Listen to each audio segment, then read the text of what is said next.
Hey guys, today we're going to be working on the soon-to-be beautiful Macan Turbo. We're going to be going through my proper wash procedure while using Stay Clean Shampoo G, Radco's Eagle Edgeless Microfiber Towels, and Adam's Detail Spray, all on this episode of Detail Matters.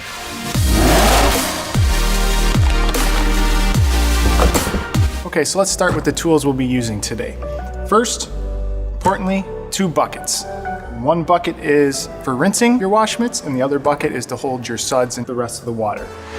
In this bucket, I have my grit guards. Grit guards are used to knock off the dirt or any debris from your wash mitts before you put it back in your sudsy wash bucket. What you do is, after I'm done wiping down a panel, I'll scrub off my wash mitt on here, which hopefully takes any of the dirt and debris off of the wash mitt and falls underneath this grit guard so it doesn't go back on and contaminate your wash mitt before you touch the paint surface again. So that is in my rinse bucket, and I always leave that separate from this one, utilize it as my red, and then my clean one as my white. In my white bucket, my sudsy bucket, I have another grit guard just to be safe.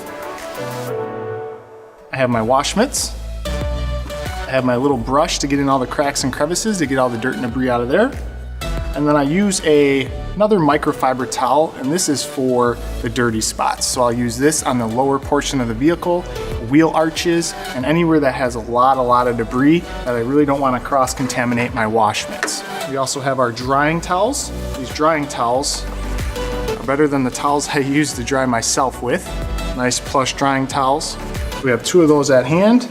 We also have our foam gun, which connects to your water spigot, your water hose. Very easy to use. I recommend getting one of these. If you have a pressure washer, you can also use a foam cannon. But if you have neither of those, then you can just make sure you rinse your car thoroughly just to knock off all the dirt and grime from your paint surface. We also have our Master Blaster air compressor component that you can use to get all the water out of the cracks and crevices after you're done with your washing procedure. If you don't have one of these, you can use an air compressor. If you don't have either of them, then you can do a nice lap around the block to knock all that water off so there's no standing water in the door jambs, crevices, or cracks. Of course, we have our Stay Clean Shampoo G that we're going to be using for our wash suds. It has a lot of lubricity to it, and it's easy to move across the panels without catching, which is very important during the wash process. It has good suds. This would be considered your wash and wax. It has some of those properties and gives the paint a good vivid shine. We also have our Adam's Detail Spray that we'll use for our final inspection, along with our Eagle Edgeless Microfiber Towels from the Radco. So the steps we'll be taking: 1, we are going to be adding our Shampoo G to our soap bucket. We're going to put about 2 to 4 ounces in there, and then the rest water. We're going to fill up our rinse bucket with water. We are also going to put about 2 to 4 ounces in our foam gun.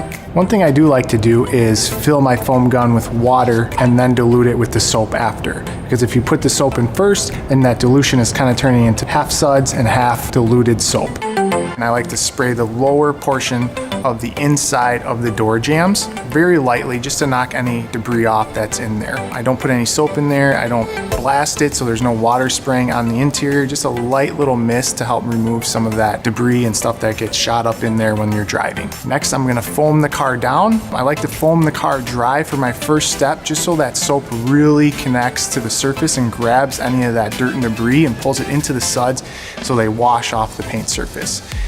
After that, I am going to rinse off the foam. Then we are going to re-foam the car one more time. During that time, I'm going to go around and use my brush to get into any of the cracks and crevices to get any of the debris out of there. Then we're going to go into our hand wash procedure. So again, using my rinse bucket and my soap bucket, I'm going to take my wash mitt and start from the top down in straight lines, back and forth motions, working a section at a time. Now, if the car is really dirty, then I'm gonna do smaller sections because my mitt is probably gonna get dirty quicker, and I don't want to bring that dirt from one panel to the next. As soon as I'm done doing that panel, I will rinse my wash mitt in the rinse bucket, making sure that I get all the debris off of it, always inspecting my wash mitts through this wash process, dunk it back into the soap bucket, and then start on the next area. We're gonna do that through the whole vehicle. I'm gonna leave the bottom 12 inches of that car alone until the end, because that section gets really dirty and I don't want to bring any of that debris and contaminants into the top surface wash mitts and potentially harm the paint surface. For that lower section, I am going to use a very plush microfiber towel just to lightly knock off some of that debris that might be on there. I will also do this in the wheel arches, and I will get rid of that microfiber towel in between that time because I don't want to introduce that towel with all that debris into my rinse bucket or my wash bucket. So it's always good to maybe have a few of those microfiber towels laying around for some of the areas that are really contaminated. Next, we are going to rinse off the vehicle, again, top to bottom, really getting all that soap and all that suds off of the car, inspecting as we're going around to see if there's any areas that we might have missed. After that, we are going to start drying the vehicle.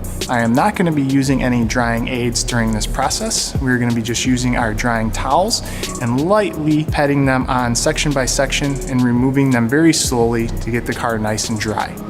When we're doing that, we're also going to be making sure we dry the door jambs, trunk jambs, gas tank jam, making sure that there's no standing water left in there. After that, we are going to connect our master blaster and start airing out all the crevices and getting all that standing water out of there, because nothing is more annoying than having a freshly clean car and driving away and have water splash all over your side mirrors.